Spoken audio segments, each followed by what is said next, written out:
اور اب میں ام المؤمنین سیدہ زینب بنت جہش رضی اللہ عنہا کے حالات اور واقعات گوش گزار کرتا ہوں۔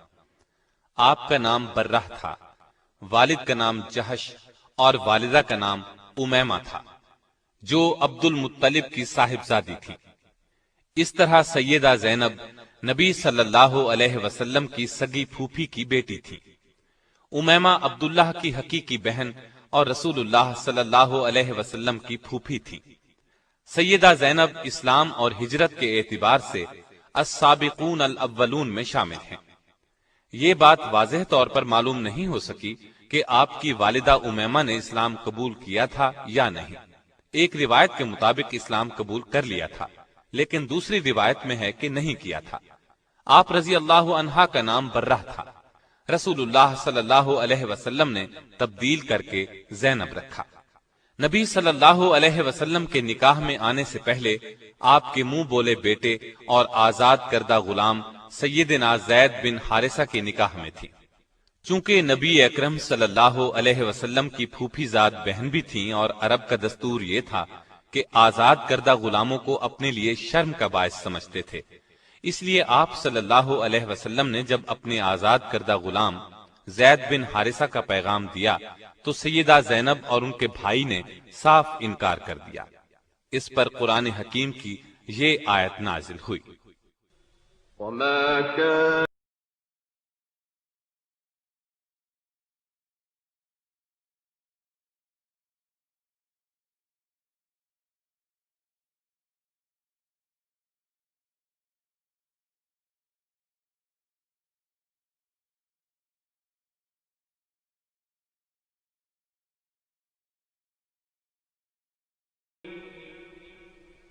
ومن يعص الله ورسوله فقد ضل ضلالا مبينا۔ کسی مومن مرد اور مومن عورت کو یہ حق نہیں ہے کہ جب اللہ اور اس کا رسول کسی معاملے کا فیصلہ کر دیں تو ان کے لیے اپنے معاملے میں کوئی اختیار باقی رہ جائے، اور جو کوئی اللہ تعالی اور اس کے رسول کی نافرمانی کرے وہ بڑی واضح گمراہی میں جا پڑا۔ اس آیت کے بعد یہ دونوں راضی ہو گئے اور اللہ کے حکم کے مطابق زینب کا نکاح زید سے ہو گیا۔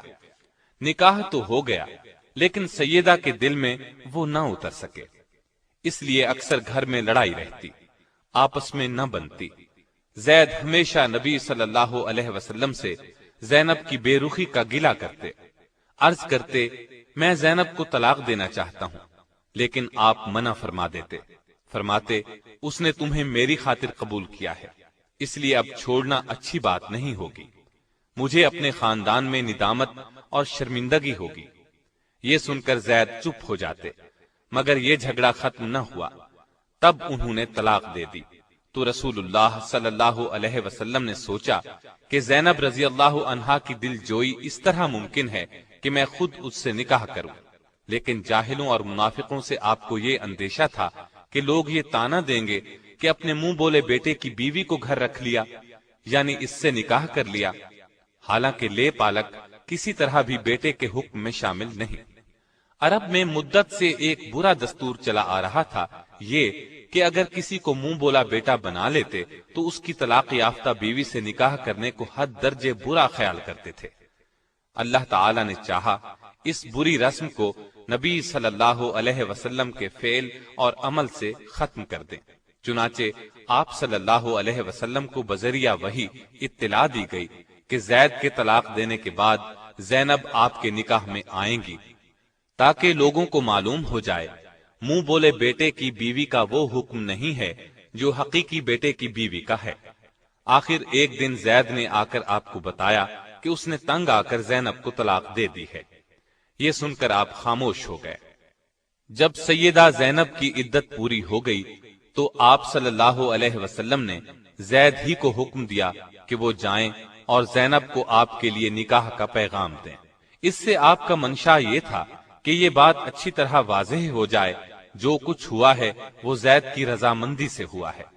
سیدنا زید آپ کا پیغام لے کر زینب کے گھر گئے اور دروازے کی طرف پشت کر کے کھڑے ہو گئے، اگرچہ ابھی پردے کا حکم نہیں ہوا تھا۔ ان کا اپنا بیان ہے کہ میرے دل میں سیدہ زینب رضی اللہ عنہا کی عظمت بیٹھ گئی، کیونکہ رسول اللہ صلی اللہ علیہ وسلم بذات خود ان سے نکاح کرنا چاہتے تھے، یہ ان کا تقوی تھا۔ انہوں نے کہا، اے زینب، تمہیں بشارت ہو کہ مجھے رسول اللہ صلی اللہ علیہ وسلم نے تمہاری طرف بھیجا ہے، میں آپ صلی اللہ علیہ وسلم کی طرف سے نکاح کا پیغام لایا ہوں۔ اس پر زینب نے جواب دیا کہ میں اس وقت تک کچھ نہیں کہہ سکتی جب تک میں اپنے رب سے مشورہ نہ کر لوں، مطلب یہ تھا کہ استخارہ کر لوں، پھر بتاؤں گی۔ چنانچہ آپ رضی اللہ عنہا اسی وقت اٹھیں اور نماز کے لیے گھر میں جو جگہ بنا رکھی تھی وہاں جا کر استخارہ کیا۔ ادھر اللہ تعالی نے وحی نازل فرمائی کہ ہم نے آپ کا نکاح آسمان پر کر دیا ہے۔ آپ صلی اللہ علیہ وسلم کے ذریعے یہ اطلاع سیدہ زینب رضی اللہ عنہا کو دی گئی۔ آپ نے اسی وقت سجدے میں گر کر اللہ کا شکر ادا کیا۔ اس اطلاع کے بعد آپ صلی اللہ علیہ وسلم ان کے گھر میں داخل ہو گئے اور فرمایا، تمہارا نام کیا ہے؟ سیدہ نے فرمایا، برہ ہے۔ آپ نے برہ کی بجائے زینب نام تجویز فرمایا۔ اس نکاح کا ہونا تھا کہ منافقین باتیں بنانے لگے، وہ تو ایسے موقعوں کی تاڑ میں رہتے تھے، چنانچہ کہنے لگے، پیغمبر ایک طرف تو کہتے ہیں کہ بیٹوں کی بیویوں سے نکاح حرام ہے اور دوسری طرف خود اپنے بیٹے کی عورت سے نکاح کر لیا۔ حق تعالی شانہ نے ان بد باطنوں کے رد میں آیت خاتم النبیین نازل فرمائی۔ ما كان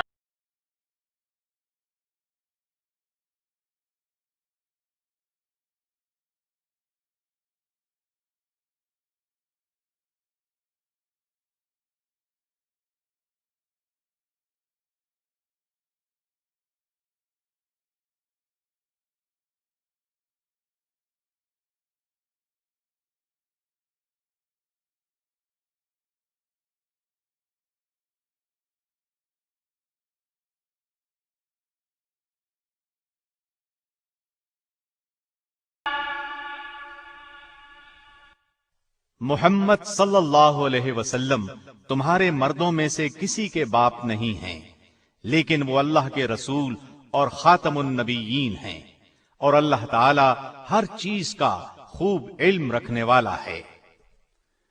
اللہ تعالی کی طرف سے اس وضاحت کے بعد ان منافقوں کے منہ بند ہو گئے۔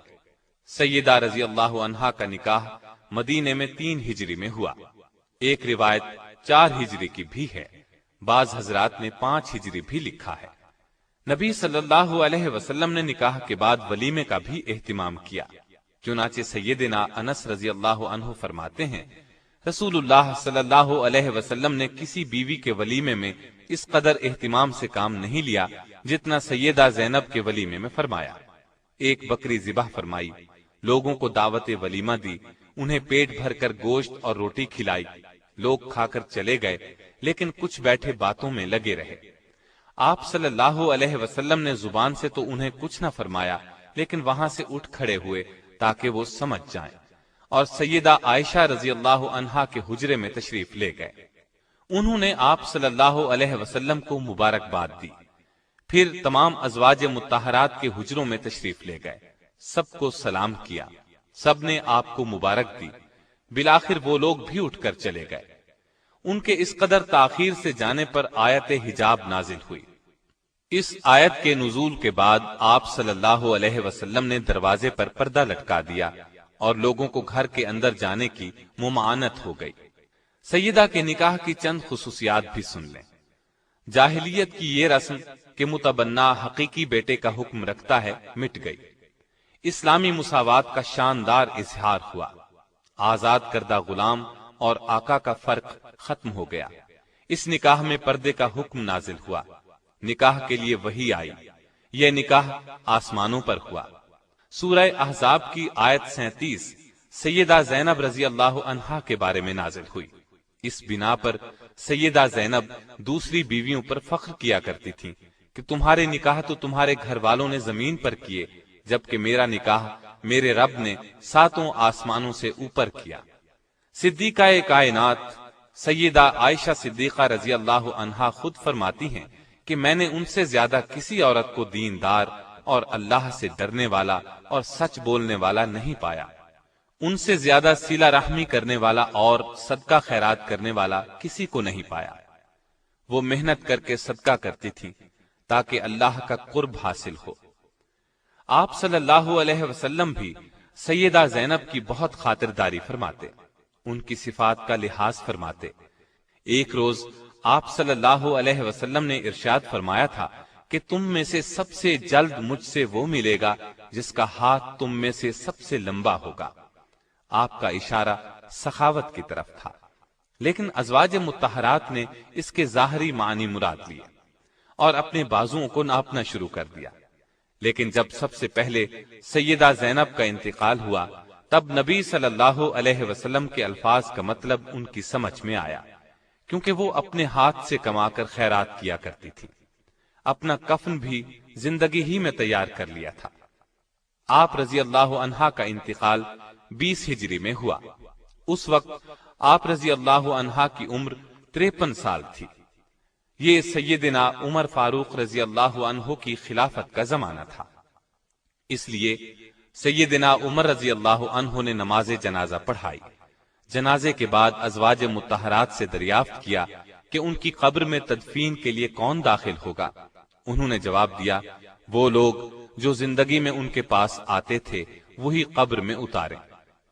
چنانچہ سیدنا اسامہ بن زید، سیدنا محمد بن عبداللہ بن جہش اور عبداللہ بن ابی احمد بن جہش اور محمد بن طلحہ نے انہیں قبر میں اتارا۔ آپ رضی اللہ عنہا کو جنت البقیع میں دفن کیا گیا۔ نبی صلی اللہ علیہ وسلم کے ساتھ نکاح کے وقت ان کی عمر 35 سال تھی۔ 37 سال کی روایات بھی ملتی ہیں۔ آپ کے انتقال پر سیدہ عائشہ نے فرمایا، افسوس، آج ایسی عورت گزر گئی جو پسندیدہ اوصاف والی، عبادت گزار اور یتیموں اور بیواؤں کا سہارا تھی۔ انتقال کے بعد آپ نے ایک مکان یادگار چھوڑا۔ آپ کے اس مکان کو خلیفہ ولید بن عبد الملک نے اپنے زمانہ حکومت میں 50,000 درہم میں خرید کر مسجد نبوی میں داخل کیا۔ آپ رضی اللہ عنہا نے بہت کم احادیث روایت کی، صرف 11 احادیث کتب میں ملتی ہیں۔ آپ میں تقوی غضب کا تھا، عبادت کا خاص شوق تھا۔